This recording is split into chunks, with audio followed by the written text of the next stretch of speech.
Fala, meus queridos investidores, muito boa tarde, muito bom dia, muito boa noite, dependendo do horário que você estiver assistindo esse vídeo. Eu até coloquei uma musiquinha porque o conteúdo hoje é bem pesado, mas é um conteúdo de suma importância para quem deseja estar exposto ao mercado financeiro. Eu considero todos os meus investimentos eu utilizo da análise gráfica e análise técnica, né?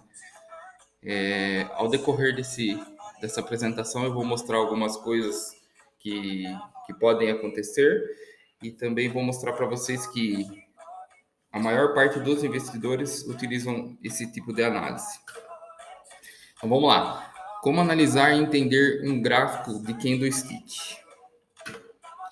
Como que surgiu o gráfico do candlestick? Tem uma história bem legal, eu achei importante colocar para vocês. Se vocês quiserem ir mais a fundo, fiquem à vontade. Eu só coloquei uma base ali só para a gente entender. Então, o criador dessa teoria, ele operava contratos futuros na bolsa de Dojima, em Osaka, no Japão.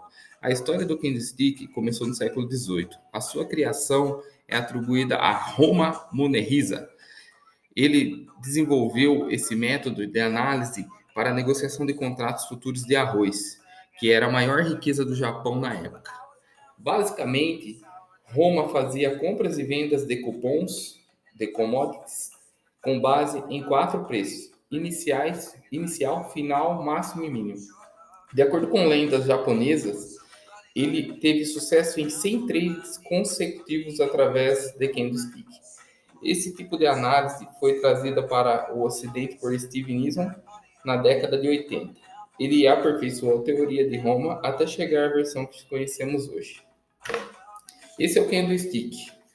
Vamos lá, o que é um candle de alta e um candle de baixa?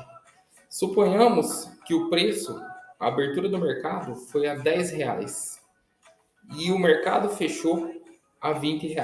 Isso é um candle verde, um candle altista. Os pavis são oscilações de preço. Se ele abriu a 10 e fechou a 20, significa que ele oscilou teoricamente aí até 25 e até 5 no mínimo. Mas ele abriu a 10 e fechou a 20. Esse é um candle altista. Um candle baixista, quando você vê o candle vermelho, o que significa? Que ele, aí seria o inverso, né? Ele abriu a 20 e fechou a 10. Oscilou entre 25 e 5. Então, quer dizer, o cara que comprou um certo ativo a 20 no começo do dia, ele viu o ativo dele cair a 10. Se ele colocou R$ 100 nesse ativo a 20 e fechou a 10, os R$ 100 dele se transformaram em R$ 50.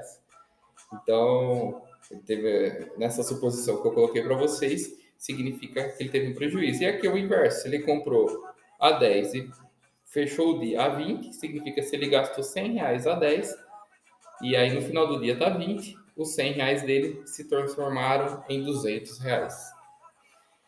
Vamos lá. Então, alguns indicadores e setups que eu conheço, que eu utilizo, eu utilizo 90% do tempo do que eu invisto, eu utilizo através da análise gráfica e técnica, né? Mas eu tenho muitos investimentos que eu não utilizo essas análises, né? Então é importante dizer que vai do seu perfil, vai aonde você se encaixa. Por exemplo, o Luiz Barsi, né, que é o cara mais rico do Brasil, dizem a maior parte dos autores que ele não utiliza análise gráfica. Ele mesmo fala, né? Então, por exemplo, ele compra herb. Ele compra herb há muito tempo já, que é um ativo que na análise técnica e gráfica é proibido você comprar, porque é um ativo em tendência de baixa. É um ativo que custava 20, aí ele vem caindo 10, 12, 4. E eu vi que o Barsi começou a comprar forte desde os R$ 7. Então hoje o ativo acho que está 2. Então, tipo assim, o cara tem muita grana, né? E ele deve acreditar no fundamento da empresa. Então ele vem comprando. Tava 6 ele comprou, tava 4 ele comprou, tava 3 ele deve ter comprado, hoje está 2. E sei lá até onde pode ir isso. Então, mas Como quem sou eu para falar do Barça, né? O cara comprou o Unipar usando esse mesmo conceito. O Unipar custava centavos. Hoje, o Unipar custa R$ 100. Então, tipo assim, se o cara conhece o fundamento da empresa e tem grana para estar se expondo ao tempo um ativo bem fundamental, que é o que ele acredita, né? Senão talvez não estaria colocando tanta grana, daria para ele fazer. Bom, ficou meio longa essa parte, mas é mais ou menos isso daí. Então vamos lá, o que eu vou falar? Análise gráfica, análise técnica, condição por médias, Larry Williams, Dave Landry, teoria de Dow, ondas de Elliott, Joy de Napoli, Fibonacci, MACD, bandas de Bollinger e IFR. A análise técnica, em definição, é o estudo dos movimentos de mercado. Principal ferramenta utilizada por traders, investidores do mercado financeiro para identificar movimentos futuros de preço. Identificar não significa que vai acontecer, isso é muito importante dizer. Essa análise é feita a partir de movimentos do passado do mercado financeiro, que auxilia na projeção dos movimentos futuros e costuma ser realizada com auxílio de indicadores osciladores. Condição por médias móveis. A média móvel tem como objetivo auxiliar os traders na entrada e na saída das operações, com o cruzamento de médias, que podem ser médias de 200, 21, 9 e outras. Se vocês começarem a acompanhar o mercado financeiro, vocês vão perceber que alguns traders usam média de 17 períodos, outros usam média 8, outros média 5, outros média 100. É só uma questão de metodologia. Vale destacar que as médias móveis não prevêem a direção dos preços, elas não prevêem, mas definem a direção atual em que o ativo, de algum ativo em atraso, uma vez que são baseadas nos preços passados, né? Por exemplo, o S&P, a média móvel é o cálculo do preço que se utiliza à medida em que os novos valores vão sendo inseridos. Eu peguei essa foto, não sei se está muito claro para vocês. Esse é o meu gráfico que eu uso, né? Eu uso o MACD, eu uso IFR e eu uso três médias, a 20, três não, quatro, a 20, a 50, a 100 e a 200. Aí eu colori elas de maneira que eu identifico de propósito mesmo. A ideia era ser verde, amarelo, azul e branco, para lembrar a bandeira do Brasil, para saber que a verde é a menor, é a mais curta, é a de 20, a amarela é a de 50, que é a próxima, a 100 é azul e a 200, que é a cinza, que teoricamente seria a mais longa. O que significa isso? Desde 2017, quando você olha, quando você vai comprar um ativo, eu sempre me pergunto, né? Tá subindo ou tá descendo? Esse ativo está subindo desde 2017. Isso aqui são as 500 melhores empresas de 2000, dos Estados Unidos. Então você nota que desde lá de 2017 ela vem subindo e respeitando a média de 20 períodos. Aqui em 2019 teve um evento que eu não sei o que foi, que ela em algumas semanas, esse é o gráfico semanal, ele perdeu todas as médias e veio aqui tocar na média de 200 períodos semanal. Aí ele retomou a tendência e continuou seguindo, batia na 20, batia na 50, subia, batia na 50. Isso aqui que aconteceu aqui em 2020 é considerado um cisne negro. O que é cisne negro? Cisne negro é algo que o mercado não está esperando. É uma loucura. Então, isso aqui é o Covid.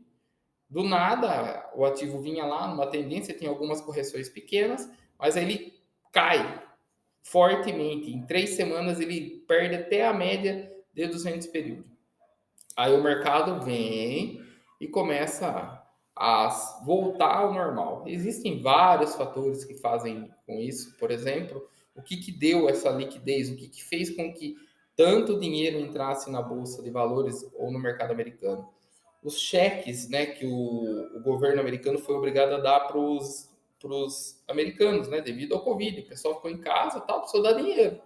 E aí, o americano que de bobo não tem nada, ele recebia lá 400, 500 dólares, $1.000, eu não lembro quanto que era, mas eram vários cheques. Em vez dele gastar, não, ele ia colocando nas empresas. E isso se provou com a quantidade de dinheiro injetado, tanto que o mercado retomou a sua tendência forte, fez uma recuperação em V, e aí, desde 2020, o mercado não corrige. O mercado vem, toca na 20, sobe, toca na 20, sobe. Tem até um ditado que eles falavam, bateu na média, compra, toca na 20, sobe de novo, toca na 20, sobe, toca, sobe.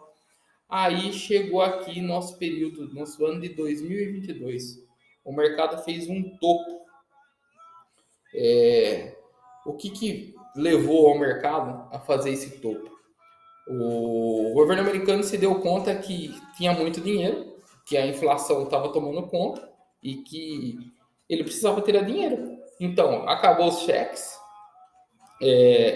aumento na taxa de juros, algo que não acontecia, acho que se eu não me engano em 2017, 2019 foi isso, aumento na taxa de juros. Ele pegou e resolveu aumentar a taxa de juros. Aumentando a taxa de juros, o americano vai ficando mais pobre, né? Então, ele vai o poder de compra dele vai diminuindo, né? Então o mercado vem corrigindo esse ano inteiro de 2022, tanto que ele está aqui. Quando eu tirei essa imagem, ele perdeu a média de 100 períodos. E, em tese, pela análise técnica, ele está indo buscar a média de 100 períodos, de 200 períodos, né? Vamos lá. Aí, o mercado entrou numa tendência de queda. Só que existem muitos fatores que é importante salientar nesse período, que o mercado está fazendo 6 semanas de queda. O mercado não faz 6 semanas de queda desde 2002. Eu fui buscar esse dado. Então, isso me levou a fazer uma reflexão, né? Será que não é um dos melhores momentos para você estar se expondo ao mercado de risco? Por quê? O mercado ele se move em ondas. Ele estava batendo um topo aqui, de tanto que ele subiu. Será que ele não está batendo um fundo aqui?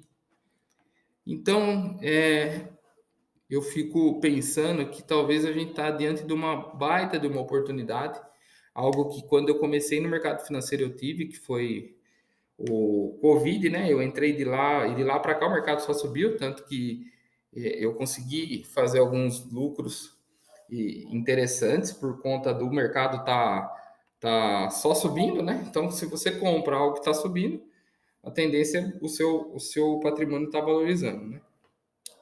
Mas beleza, vamos para o próximo. O setup Larry Williams. Larry Williams é um dos traders mais conhecidos do mundo.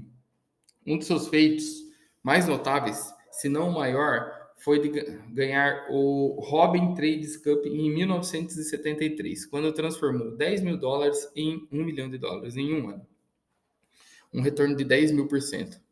O setup é composto por médias móveis exponenciais 9 períodos e é ativado após o candle em questão fazer o regresso a ela. Aí ele tem o 9.1 de reversão, o 9.2 e o 9.3.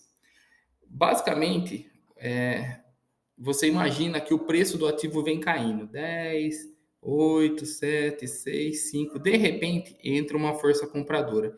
Essa é a média móvel que vem conduzindo a queda do ativo. Aí, essa força compradora faz com que essa média móvel, que vinha apontando para baixo, seja apontada para cima. Você marca a máxima do candle que apontou a média para cima e você compra acima desse candle. Se vier um novo candle aqui superando esse preço, significa que é o setup do Larry Williams 9.1. O 9.2 e 9.3 são setups um pouco mais tranquilos até de você conseguir identificar e assertivos, né? Porque aqui ele estava numa tendência de queda, né? Um pouco mais complicado. Aqui ele está em tendência de alta, o ativo está subindo. O que é o 9.2? 9.2 ele fechou 2 candles abaixo dos candles anteriores que vinham subindo. Você marca a máxima desse candle e compra a máxima desse candle com stop na mínima. Então, significa que se o mercado continuar subindo, você acertou o 9.2 do Larry Ellison. Se o mercado voltar, ele tem que pegar seu stop. Isso para traders. E o 9.3 é bem similar também, né? A diferença é que ele fez uma inside bar aqui e os fechamentos são abaixo. E aí você compra a superação do candle, do segundo candle. Também bem tranquilo, também bem fácil, né? E entender essa metodologia de Larry Ellison, né? Dave Landry. Dave Landry sempre é o primeiro nome que vem à mente quando o assunto é swing trade. Esse trade iniciou a carreira no mercado financeiro nos anos 90. Bacharel em ciência da computação, já ministrou palestras de várias conferências sobre trade ao redor do mundo. Também atua como consultor de fundos hedge, fundos mútuos e provedores de sinais. Suas análises de mercado tratam operações de mercados, ações americanas no curto e médio prazo. O Dave Landry, ele é bem mais fácil também, porque o Dave Landry, obrigatoriamente, se você for comprar, o ativo tem que estar em tendência de alta. O que significa? As médias móveis simples de 10 tem que ser maior do que a média móvel exponencial de 20, que tem que ser maior do que a média móvel exponencial de 30. Tendência de alta. Para você vender um ativo, que é algo que eu não vou entrar no meu conteúdo, que é muito mais arriscado, mas também dá certo. Só que eu entendo que para baixo é mais difícil, você tem um limite, mas para cima você não tem. Então eu só vou estar abordando compras, né? Então na tendência de baixo, a média móvel simples de 10 tem que estar menor que a de 20, que tem que estar menor que a de 30. Então é bem simples também. Você pega, aqui eu peguei BIF3, que é uma imagem que eu peguei do Dave Landry mesmo na internet. O ativo vem subindo, aí ele faz uma correção. No que ele faz a correção, você marca, ele faz um fechamento, né, abaixo do candle corretivo. Você marca a máxima desse candle e compra a máxima desse candle com stop na mínima e segue a tendência. Aqui teve outro e assim vai. Dave Landry. Teoria de Dow. Apesar de aqui ter muita coisa escrita, é muito importante. Por quê? A teoria de Dow ela aborda as movimentações de preços de ações que fornece uma base técnica na análise de Charles Dow. Em 1900, formulou isso em 1884. Imagina, o cara fez essa teoria no século XVIII ali. E ela dá base para a análise técnica moderna até hoje, conhecido como chartismo. Vamos lá, o que ele fala, né? Os índices descontam tudo. Todos os possíveis fatores que afetam a cotação dos preços, ativos, ações, são descontados por esses índices que consideram todas as notícias, resultados contábeis e financeiros. Basicamente, ele está falando que o índice, ele de fato vai mostrar como que está o termômetro financeiro. Se a gente for pensar lá no S&P hoje, que está numa tendência de queda, nós vamos pensar que algumas coisas estão erradas. Os fundamentos estão complicados, por isso que os ativos não estão subindo, não está tendo dinheiro para injetar liquidez nos mercados, né? 2. Os mercados se movem em tendência. Aí é o mais interessante, né? Sempre que for comprar um ativo, você tem que olhar, afastar o gráfico, eu sempre falo isso, né? Que é uma coisa que eu aprendi. Você afasta o gráfico e vê se o gráfico está subindo ou está descendo. Então, a tendência pode ser de alta ou de baixa. Por sua vez, as tendências primárias, secundárias e terciárias segundo sua duração. A primária é a principal, que representa o movimento de longo prazo, gráfico mensal. A tendência secundária são as reações de mercados, podem retornar 1/3 a 2/3 do movimento, aí eu considero as semanas, né? E já a tendência terciária são as reações menores que duram algumas semanas, no caso ele está falando, e eu considero dias, né? Como eu estou sempre olhando para os gráficos, então para mim a tendência primária é mensal, a tendência secundária é semanal e a terciária é diária. Princípio de confirmação. Para confirmar uma tendência, é necessário que os índices Dow Jones Industrial e o Dow Jones Transport, o que ele fala, né? Olha, até os índices americanos são com base nele, né? A indústria tem que estar indo bem e o transporte também, se for a tendência de alta. Se tiver a indústria bem e o transporte mal, não tem tendência. E o inverso é verdadeiro. Se os dois estiverem mal, significa que a tendência é de baixa. Volume convergente.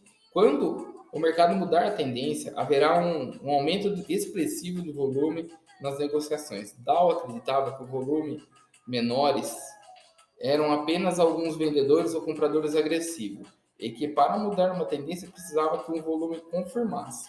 Enquanto não houver volume alto confirmando a mudança da tendência, vale a tendência anterior. Então, por exemplo, o S&P vem caindo, ele vai dar alguns repiques de alta. Se não vier volume, se vier só umas comprinhas ali que só faz o índice voltar para a média, não mudou a tendência, significa que ele vai repicar e vai cair mais. Utiliza as cotações de fechamento para cálculo das médias. Não leva em conta os máximos e mínimos para cálculo dos seus índices. A tendência vigente é até que seja substituída por outra, oposta. Até que os índices se confirmem, considerem que a tendência antiga está em vigor. Apesar de sinais aparentes de mudança, este princípio procura evitar prematura troca de posições compradas ou vendidas. Esse é o que eu falo, né? Se você, a gente que é comprador, que está buscando valorização do patrimônio, para a gente entrar num ativo de tendência, a gente pode esperar ele mudar. Se ele está caindo, por exemplo, no caso de IRB que eu falei, a IRB está caindo, por que você vai comprar a IRB? Pô, ela vem lá, era 20, era 40, agora está 2. Ah, eu vou comprar por fundamento, beleza. Aí você está em outro patamar. Ah, eu vou comprar por tendência. Então, IRB só vai retomar a tendência na hora que ela assumir um preço acima da média do que ela já foi. Na hora que ela começar a zigue-zaguear para altas, 2, 4, 6, 10, 15. Ali você entra pagando um pouco mais caro, mas entra a favor da tendência. Ondas de Elliott. Muita gente usa Elliott, só que Elliott é bem complicado de explicar e bem complicado de utilizar. Porque se você buscar esse conteúdo no YouTube, eu mesmo sou muito crítico com alguns eliotistas que eu vejo, que às vezes os caras dá a impressão que eles não sabem explicar. E o Anderson, que eu citei nos meus vídeos aí, ele é um dos caras que mais me elucidou a questão de ondas de Elliott. Porque eu vejo ele fazer isso na prática, né? O que é as ondas de Elliott, né? Ele dividiu todos os movimentos de preços do mercado em dois aspectos: 5 ondas de direção da principal tendência, onda 1 a 5, e 3 ondas de correção, ondas A, B e C. Ele acreditava ainda na subdivisão das ondas, na qual cada uma delas faz parte de uma onda maior. Subdividindo-se em pequenas ondas, a subdivisão depende do sentido da onda maior. As ondas 1, 3 e 5 são caracterizadas como ondas de impulsão. Então vamos lá. Onda 1, impulsão, euforia. Até ele tem aqui falando, né? Onda 3, que é a onda 2, está aqui. Onda 3, outra impulsão, euforia. E onda 5, outra impulsão, ápice da euforia. As ondas 2 e 4 são ondas de correção. Então fez a onda 1 de impulsão, onda 2 de correção, onda 3 de impulsão, onda 4 de correção. E as ondas A, B e C, que são movimentos finais de ciclo. É muito complexo você falar que é o final de um ciclo, mas às vezes se você pegar alguns ativos e você pegar o próprio Anderson mesmo, que eu acompanho, você vai perceber que ele explica bem prático isso acontecendo no gráfico, né? Um gráfico subiu, desceu, subiu de novo, desceu. Aí ele faz A, né? B, C, significa que ele vai dar ele vai mudar a direção e vai fazer as próximas ondas de impulsão, retração para um movimento de baixo. Joe de Napoli, né? Esse é o famoso foi não foi. Por quê? Joe de Napoli tem 40 anos de experiência em negociação de mercado. Ele é um CTE, um consultor financeiro registrado há 20 anos, né? O criador e proprietário do oscilador preditivo. Ele é altamente reconhecido por seus conhecimentos de médias móveis deslocantes e por seu método prático e único a aplicar proporções de Fibonacci ao eixo de preços. Ele é amplamente respeitado como pesquisador, autor, palestrante, ensinou suas técnicas para trades de todo o mundo. O senhor de Nápoles continua a desenvolver e refinar suas abordagens de negociações como presidente da Cast Investment Software. Ele contribuiu para a ampla variedade de livros. Então, o que é o Joey de Nápoles, né? O ativo vem caindo, sobe, cai de novo, sobe. Então, a impressão que dá é que, nossa, acabou, né? Caindo, subiu, caiu, você fala, vai cair. Não, aí ele sobe de novo. Então, ele faz um fundo baixo e faz um fundo mais alto. Significa que fez a correção e você pode estar comprando acima do fundo mais alto. Mesma coisa aqui.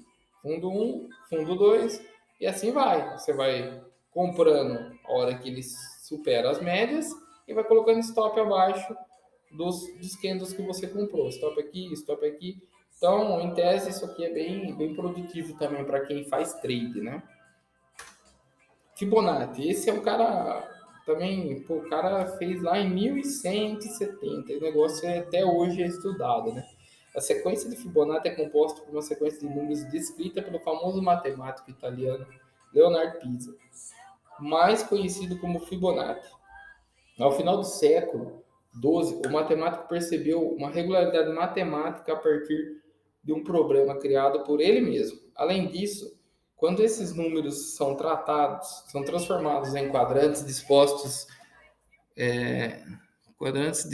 de maneira geométrica, é possível traçar uma espiral, que curiosamente também pode ser vista em muitos fenômenos naturais. Se você passar a estudar Fibonacci, você vai ficar impressionado com as coisas que fazem sentido, né? Tem uma história até dos coelhos, é um negócio muito louco, né? Bom, para nós, o que significa? Eu peguei esse ativo bem atual, que é o Kepler, né? Ele está subindo, ele vinha subindo, caiu, e ele fez uma grande pernada de alta. Fez uma bandeira, rompeu a bandeira e está aqui corrigindo, né? Ele está querendo corrigir, querendo voltar para um ponto que Fibonacci fala que seria um ponto de compra, entre 50 e 61 de Fibonacci. Então, hoje o ativo está custando 18. Fibonacci fala que depois de uma grande alta, o ativo merece um descanso entre 50 e 61 de Fibonacci para que a tendência continue saudável, né? Então, em tese, o ativo vai estar retornando para esses preços aqui. MACD, esse também é um indicador que eu utilizo muito, eu acho ele bem interessante, porque eu comecei a utilizar ele com mais força nos últimos 6 meses, mas vou colocar alguns dados aqui, né? Ele é um indicador utilizado na análise técnica, foi projetado para gerar lucros com divergências de preço por meio de análise de disparidade entre duas médias móveis exponenciais. Como é que o trader ou investidor consegue ter uma melhor noção da tendência de um determinado papel, altista ou baixista, identificar o movimento de se abster e entrar em uma operação do mercado? Aqui eu coloquei o petróleo, o Brent, que é o que dá a base para o preço, né? A gente vê a gasolina aí do jeito que está, o álcool subindo, né? Então vamos lá, o que foi o sinal que eu coloquei aqui, né, do MACD? Em outubro de 2020, aqui, o MACD cruzou de baixo para cima. O petróleo Brent aqui custava $40. Aí ele cruzou e deu sequência a uma grande alta. E que hoje faz com que o petróleo esteja custando $113. Aí vai uma coisa que eu identifiquei e até postei, que o MACD cruzou em maio de cima para baixo. Isso aqui é um sinal baixista. Então ele hoje está $113. Será que vem uma correção forte do petróleo? Então isso seria muito bom para a gente, né? Que os combustíveis tivesse uma queda aí. Em tese, por esse indicador, vem uma correção forte para baixo aí nas próximas semanas, né? Importante dizer que quando o MACD está abaixo da linha zero, aqui nesse caso as linhas, né, estão abaixo, significa que está em tendência de baixa. Quando está acima, significa que está em tendência de alta.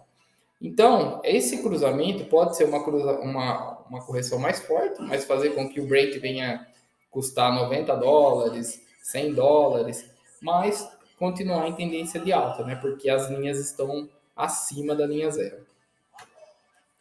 Aqui eu trouxe o MACD com o histórico do Bitcoin. E esse aqui é muito interessante também, que ele bate certinho, mas assim, se fosse tão fácil assim, né? A gente já estaria milionário. Mas vamos lá, vamos colocar aqui, né? Vamos colocar o estudo e entender por que isso aconteceu. Então vamos lá. Em abril de 2020, o BTC custava US$ 8.000. Aqui mais ou menos. Nesse cruzamento aqui. Então, de abril de 2020, o BTC só subiu, tendo um segundo cruzamento baixista em abril de 2021. Aqui. Aqui o BTC custava US$ 56.000. Pois é. Se o cara comprou só pelo MACD a US$ 8.000, ele vendeu a 56 quando o MACD deu um sinal baixista. Terceiro cruzamento altista foi em agosto de 2021, aqui, aproximadamente aqui. O BTC custava US$ 46.000. E nisso ele deu uma outra impulsada e cruzou. O quarto cruzamento baixista foi em novembro de 2021. Foi aqui, US$ 56.000. Um lucro baixo, mas é um lucro também. Então o cara comprou a 46, vendeu a 56 porque cruzou o MACD, utilizando apenas isso. De lá para cá, o BTC entrou em tendência de baixa, que o BTC agora está abaixo da linha zero. Então, de lá para cá, não deu mais entrada na ponta compradora. Bandas de Bollinger. As bandas de Bollinger estão entre os indicadores mais utilizados na análise técnica. Este indicador é muito útil para indicar preços e sinais de formação de topos e fundos. Além disso, bandas de Bollinger realizam movimentos específicos em situações fortes de movimento direcional. Para isso, para cima ou para baixo. No mercado, ajudando o trader a identificar e direcionar o mercado a partir de uma explosão de movimentos que ocorrem após o estreitamento das bandas. Então, o que é a banda, né? A banda é a oscilação do preço, né? Significa que o preço foi para cima, foi para baixo, a banda vai abrindo ou fechando, né? Aqui no caso, o preço ficou trabalhando muito tempo em uma região pequena. Então, isso, em tese, né, condiz que o ativo vai ter uma forte explosão. Pode ser para cima ou pode ser para baixo. Veja aqui que aqui no início ele vinha trabalhando, de repente estreitou de uma forma que a banda subiu, o ativo subiu, mudou de patamar de preço. Aí ele corrigiu por meio das bandas e tá trabalhando aqui de novo. Aí ele chegou num ponto que ele explodiu e foi para cima. Aí as bandas de Bollinger abrem.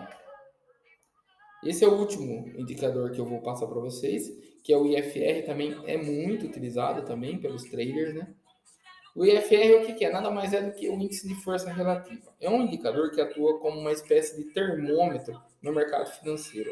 A partir dessa ferramenta, é possível identificar se o mercado já avançou demais ou se caiu demasiadamente, abrindo espaço para oportunidades de operações em momentos nos quais uma determinada tendência está enfraquecida. Além destes, existem muitos outros indicadores disponíveis para traders que utilizam no seu dia a dia, volume financeiro, volume de negócio, high-low, entre outros. Então, o que é o EFR, né? O EFR, o que ele quer dizer? O estocástico sobrecomprado e estocástico sobrevendido. O que significa sobrecompra? Sobrecompra significa que tem muita oferta e pouca demanda. Então, quer dizer, se tem muita oferta e pouca demanda, significa que o preço pode estar caindo. E o contrário é verdadeiro. O estocástico sobrevendido significa que existe muita demanda e pouca oferta. Então, isso com o estocástico sobrevendido significa que o preço pode estar subindo. Basicamente é o que? Se muita gente está interessada em um ativo que está custando aqui no caso R$ 7 ou US$ 7, Se tem muita gente comprando, o ativo não vai custar 7. Daqui a pouco ele vai custar 7,50, depois ele vai custar 8, depois e assim vai, porque tem muita gente querendo comprar e pouco ativo ofertado. Aqui é diferente. Aqui tem pouca gente querendo comprar e o ativo está 9,50. Bom, se não tem ninguém comprando, as pessoas que têm esse ativo em mãos, elas vão aceitar cada vez vender ele mais barato. É isso aqui que significa, porque tem muito ativo e pouca gente interessada. Esse é o IFR. Bom, esse foi mais um vídeo, né, que eu passei para vocês. É um conteúdo bem pesado. Eu tentei passar o mais rápido possível. Peço até perdão se eu não passei da maneira que vocês entendam, mas me coloco à disposição para vocês se tiverem alguma dúvida, né, no canal. E como eu falei durante os slides, isso é apenas uma métrica, né? Existem muitos investidores de sucesso que não querem nem saber de gráfico. Eles querem, por exemplo, ir numa loja e se o cara está comprando via varejo, ele quer ir lá na via varejo, ver na Casas Bahia, ver se está vendendo bastante, e aí ele vai lá e compra ação por causa disso. Ele não quer nem saber se está subindo ou está descendo. O importante é você estar sempre investindo, né? Estar sempre pensando em guardar uma parte dos seus ativos, do seu dinheiro, né? E estar guardando em ativos que possam, durante o tempo, estar se valorizando. Então, para quem acompanhou e conseguiu chegar até agora, né? Não esquece de dar o like, não se esquece de ativar o sininho para quando tiver novos vídeos. E eu me coloco à disposição também, né? Se tiver alguma dúvida e para a gente estar conversando e pode comentar lá. Não esquece de compartilhar com seus amigos. Agradeço, um forte abraço e boa semana a todos.